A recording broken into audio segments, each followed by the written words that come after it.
জনগণের স্বার্থে যদি কোনো বিঘ্ন সৃষ্টি করা হয় তাহলে বিএনপি আবার মাঠে নামবে। আমাদেরকে প্রস্তুত থাকতে হবে।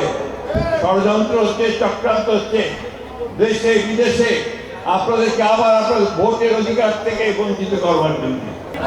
আপনাদের কাছে আমরা আগেও কথা দিয়েছি, এখনো কথা দিচ্ছি, এই দল কার তৈরি করা দল? শহীদ প্রেসিডেন্ট জিয়াউর রহমানের তৈরি করা দল, তাই না? তিনি প্রথম বাংলাদেশে সংবিধানের মধ্যে বিসমিল্লাহির রহমানির রহিম তিনি সন্নিবিষ্ট করেছিলেন, করেননি?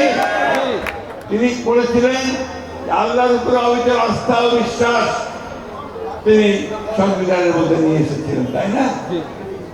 আমরাই সেদিন ভারতের যে আগ্রাসী মনোভাব তার বিরুদ্ধে আমরা সংগ্রাম করেছি, লড়াই করেছি।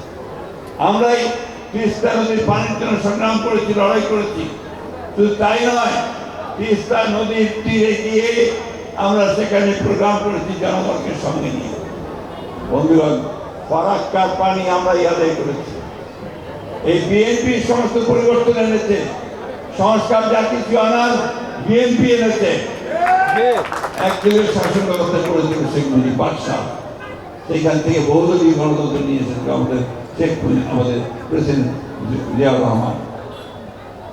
বহুদলীয় গণতন্ত্র, সংবাদপত্রের স্বাধীনতা এবং আপনার সংসদীয় গণতন্ত্র, পার্লামেন্টারি ডেমোক্রেসি, এটাও বিএনপি নিয়ে এসেছে। আর তত্ত্বাবধায়ক সরকারের অধীনে নির্বাচন, মনে আছে বারবার আমরা লড়াই করেছি, সংগ্রাম করেছি। ইলেকশন হবে নিরপেক্ষ সরকারের অধীনে, 3 মাস নিরপেক্ষ সরকারের অধীনে থাকবে সরকার, চালাবে সরকার। সেই সময় সবাই নিরপেক্ষ থেকে ভোট দেবে। আমার ভোট আমি দেবো, যাকে খুশি তাকে দেবো, তাই না? এই একটা অবস্থার মধ্যে দিয়ে আমরা নির্বাচনটা চাই। আমরা এখন বলছি, আমরা এখন রাস্তায় নামি না, আমরা মানুষের কাছে যাচ্ছি এই ঈদ সামগ্রী নিয়ে, ইফতার সামগ্রী নিয়ে, তাদের সুখ দুঃখে তাদের পাশে গিয়ে দাঁড়াচ্ছি। আমাদের স্বার্থে যদি